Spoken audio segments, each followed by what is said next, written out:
Bonjour à toutes et à tous et bienvenue à l'écoute de cette émission hebdomadaire préparée par Radio Prague International. Au programme aujourd'hui, le cinéma, nous vous parlerons de l'immense carrière du directeur de la photographie tchèque Petr Sova aux États-Unis ou encore du nouveau film du réalisateur Bohdan Slama intitulé Krajina ve stínu, Shadow Country. Nous vous en dirons plus, mais tout d'abord un retour sur la première visite de François Mitterrand dans la nouvelle Tchécoslovaquie démocratique post-communiste. C'était il y a 30 ans, les 13 et 14 septembre 1990. Et dans un discours prononcé devant l'Assemblée fédérale, l'ancien président français envisage alors déjà la reconstruction d'une nouvelle Europe élargie. Guillaume Narguet. Na pozvání prezidenta republiky Václava Havla dnes přicestoval na dvoudenní oficiální návštěvu Československa prezident Francouzské republiky François Mitterrand s chotí a doprovodem. Na Ruzínském letišti v Praze je přivítal Václav Havel s manželkou Olgou a českoslovenští představitelé Alexander Dubček, Marián Čalfa a další osobnosti. Dans l'histoire des différentes visites que François Mitterrand a effectuées en Tchécoslovaquie, celle de 1990 reste indéniablement dans l'ombre de celle de décembre 1988. Un an avant la Révolution qui a abouti à la fin du régime communiste, le passage du président français avait marqué les esprits en raison notamment du petit déjeuner partagé avec les dissidents et Václav Havel au siège de l'ambassade de France à Prague. Invité près de 2 ans plus tard par un Václav Havel devenu entre-temps son homologue, avec lequel il partage de nouveau un autre petit déjeuner commémoratif, François Mitterrand est néanmoins accueilli avec tous les honneurs dus au chef d'une puissance occidentale qui a œuvré à la disparition du rideau de fer. À l'époque, le rapprochement avec les anciennes démocraties populaires d'Europe centrale et de l'Est, dont les marchés économiques s'ouvrent enfin au monde, constitue une priorité aux yeux de la diplomatie française. Si on est encore loin de penser à une intégration de tous ces pays en plein processus de transformation politique et économique, à une Union européenne qui s'appelle d'ailleurs encore communauté, la volonté de François Mitterrand est toutefois bien de tisser de nouvelles relations bilatérales dans un souci déjà d'une plus grande coopération à l'échelle continentale. L'intérêt est réciproque aux yeux de Prague, à la fois en raison des relations fortes qui existaient entre les deux pays avant la Deuxième Guerre mondiale et de l'importance accordée précisément par François Mitterrand durant son deuxième septennat à une plus grande ouverture à l'Est. La France fait partie des relations de priorité. Preuve de cette volonté commune, comme dans un souci de rattraper tout le précieux temps perdu pendant 40 ans, de nombreux échanges et visites entre représentants français et tchécoslovaques ont précédé le voyage officiel de François Mitterrand. Dans sa conception très gaullienne et personnelle de l'exercice du pouvoir, celui-ci incarne la France et sa politique étrangère pratiquement à lui seul. Et c'est donc en tant que tel, en grand patron d'un grand pays européen, qu'il est reçu à Prague. V budově federálního shromáždění uvítal francouzského hosta Alexander Dubček. François Mitterrand navštívil náš nejvyšší zákonodárný sbor, aby tu promluvil k poslancům. Podle informace pracovníků archivu je to poprvé v historii, kdy v našem parlamentu promluvil prezident jiného státu. Le 13 septembre, à l'Assemblée fédérale, une assemblée présidée par Alexander Dubček, l'homme du printemps de Prague, François Mitterrand devient le premier chef d'État d'un pays étranger à s'exprimer sur le sol du Parlement fédéral tchécoslovaque. Au bout d'un discours d'une 40aine de minutes, un discours dans lequel il affirme s'adresser à tout le peuple tchécoslovaque, c'est debout que l'ensemble des députés tchèques et slovaques l'applaudissent. Aucun doute, ne serait-ce que formellement, sa visite, marquée par la signature de différents accords et la perspective d'une coopération dans les domaines des industries automobiles et nucléaires, est un succès. Mieux même, François Mitterrand propose d'organiser à Prague, dès 1991, des assises chargées de réfléchir à l'avenir d'une Europe qui serait élargie sous forme de confédération. Une idée qui sera qualifiée de brillante par Václav Havel, mais qui en restera à ce stade-là. En attendant l'adhésion à l'Union européenne, près de 15 ans plus tard, le projet d'organisation qui chapeauterait tous les pays européens, y compris l'Union soviétique, ne se concrétisera jamais. Comme il faudra davantage de temps qu'on aurait pu alors le penser pour approfondir les échanges économiques entre la France et ce qui allait bientôt devenir la République tchèque. Milan Petr Sova est né à Prague en 1944 et mort le 27 août aux États-Unis, où il était connu sous le nom de Pete Sova et où il a participé au tournage d'une trentaine de films après son émigration, dont certaines très grosses productions comme Good Morning Vietnam ou Donnie Brasco. Malgré quelques nécrologies discrètes, son décès est passé relativement inaperçu en Tchéquie, raison de plus pour lui rendre hommage avec Alexis Rosenzweig. Good morning, Vietnam! Hey, this is not a test. This is rock and roll. Good Morning Vietnam, la voix de Robin Williams dans le micro de la radio militaire américaine dans un film Good Morning Vietnam, donc tourné en 87, est devenu un classique. Peter Sova en est le directeur de la photographie. Arrivé une quinzaine d'années plus tôt sur le sol américain, il a émigré de la Tchécoslovaquie communiste avec son frère en 1966 en passant par l'Autriche. Le quotidien Lidové Noviny rappelle qu'à cause de ses origines bourgeoises et des études de sa mère à la Sorbonne à Paris, il n'a pas pu faire des études, mais tout en suivant une formation de fraiseur, il tente de se rapprocher du monde du film avec des rôles de figurants. En arrivant aux États-Unis, Peter Sova trouve un job dans une société qui répare des caméras, il se passionne pour les machines et son premier crédit au générique d'un film américain date de 1974 en tant que caméraman. Now, if I said instead, this is a friend of ours, that would mean you were a made guy. Capisci? En plus de 40 ans de carrière, il travaille avec les plus grands noms d'Hollywood. Il fera 3 longs métrages avec le réalisateur Barry Levinson et est le directeur de la photographie de 2 classiques du film de gangster, Slevin et surtout Donnie Brasco, dont vous venez d'entendre un extrait, tourné en 97 avec entre autres Johnny Depp et Al Pacino.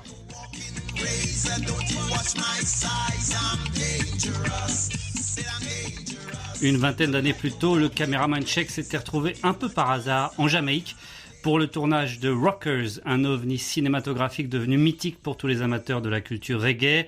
Peter Sova filme des légendes de la musique jamaïcaine et des scènes qui font encore le régal des spectateurs dans certaines salles, notamment à Londres, où Rockers est régulièrement projeté. Fondateur du magazine Reggae.cz, DJ Kaya a été en contact avec Peter Sova, mais n'a pu, hélas, finaliser l'entretien avec le cinéaste, décédé entre-temps.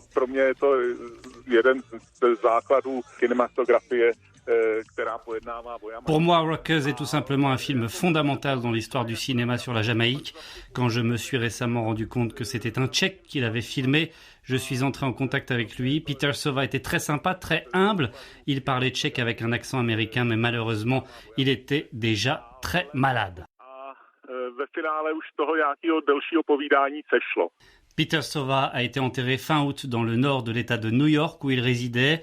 Le dernier film auquel il a participé est le documentaire sur un énorme scandale de faux tableaux, Driven to Abstraction, qui vient de sortir et est déjà encensé par la critique. Le jour de sa mort, le réalisateur écossais avec lequel il a tourné 4 films, Paul McGuigan, a écrit « J'ai perdu mon meilleur ami et mon héros ».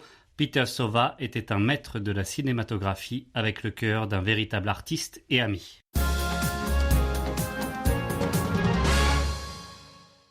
On continue avec l'actualité cinéma.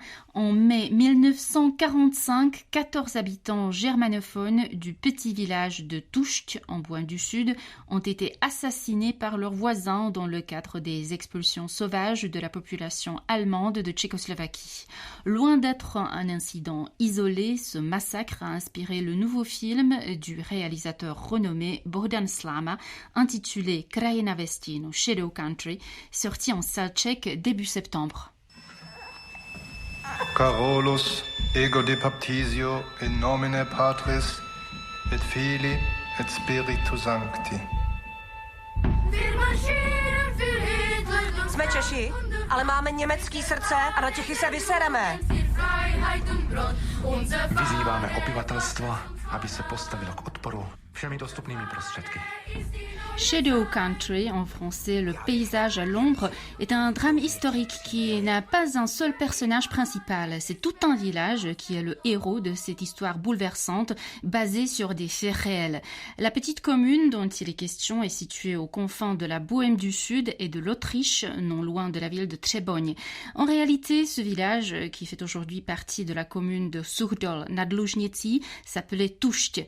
Il est situé dans la région historique de Vitorasko, qui vient du nom de la ville autrichienne de Vajtra, Vitoraz en tchèque.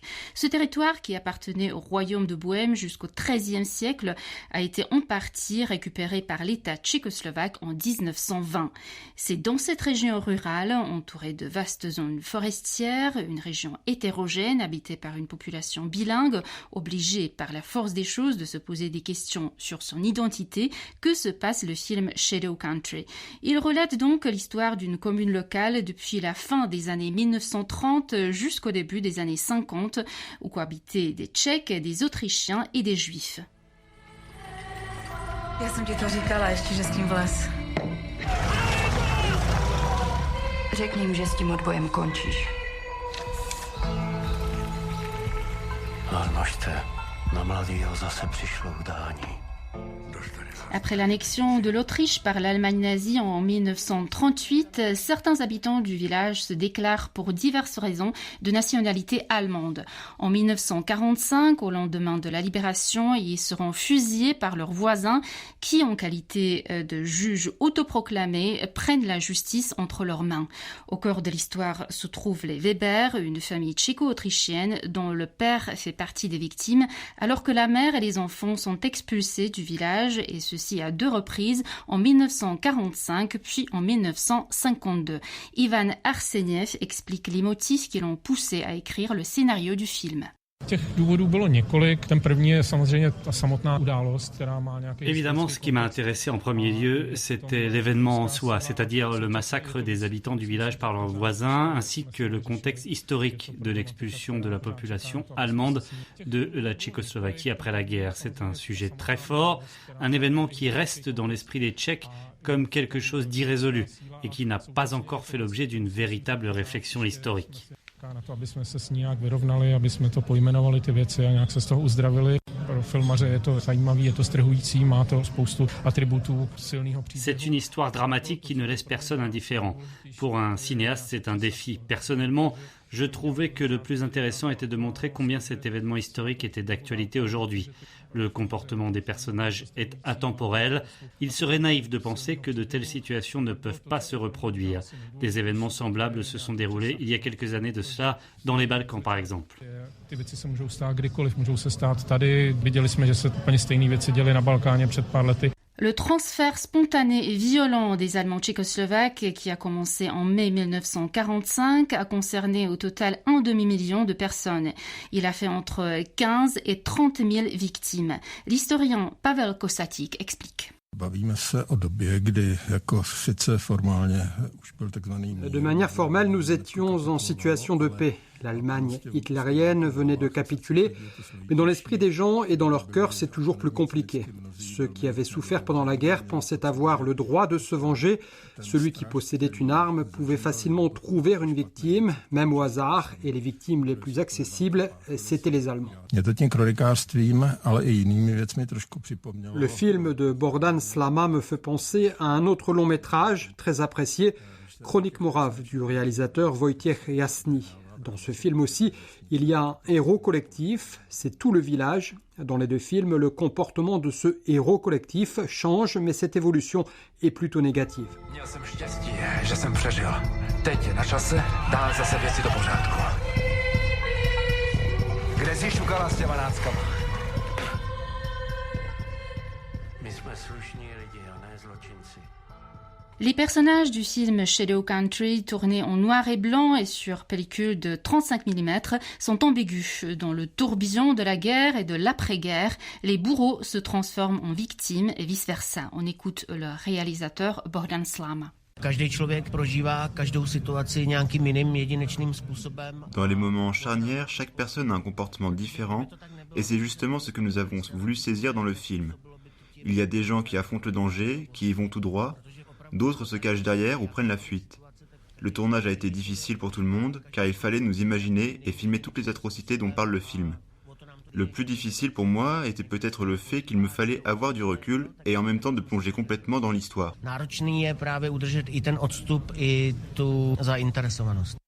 L'histoire de Shadow Country s'achève en 1952 lorsque Marie Vebrova, dont le mari a été assassiné 7 ans plus tôt en tant qu'allemand et enterré dans une fosse commune, est expulsée pour la seconde fois de son village. Le scénariste Ivan Arseniev explique pourquoi. C'est un fait peu connu, spécifique pour la région de Vitorazko. La population d'origine allemande a été expulsée d'ici à 2 reprises, au lendemain de la libération, et ensuite pour la deuxième fois entre 1949 et 1952. À l'époque, on les installait dans des maisons en ruine que personne ne voulait habiter, dans les régions centrales de la Tchécoslovaquie. Ils se sont retrouvés loin de leur village, où ils ne pouvaient plus se rendre, même pas à la Toussaint pour décorer les tombes de leurs proches. Ils étaient surveillés par la police secrète. C'est une réalité que peu de Tchèques connaissent, et j'ai trouvé important d'en parler dans le film.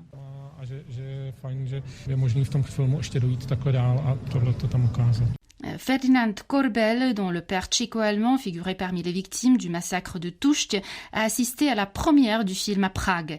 Il tient lui aussi à briser le silence qui entoure aujourd'hui encore le transfert massif et forcé des Allemands de l'ancienne Tchécoslovaquie.